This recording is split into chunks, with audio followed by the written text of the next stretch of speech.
तर दुसरीकडे जळगावातही हिंदुत्ववादी संघटना आक्रमक झाल्याचं दिसतंय। औरंगजेबची कबर हटवण्याची मागणी जिल्हाधिकारी कार्यालयासमोर हिंदुत्ववादी संघटनांनी केली आहे। तर खरं तर हिंदुत्ववादी संघटनांनी जोरदार निदर्शनं केलेली आहे। कबर नष्ट न केल्यास कारसेवा करून नष्ट खरं तर करण्याचा इशारा या संघटनांनी दिलाय।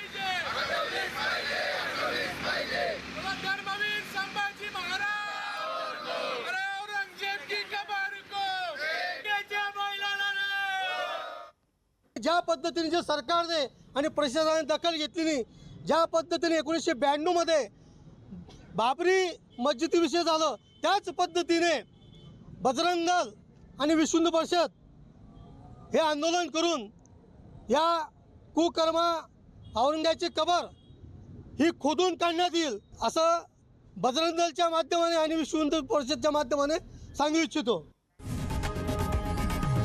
लोकशाही मराठी ऐका, पहा, जागरूक रहा।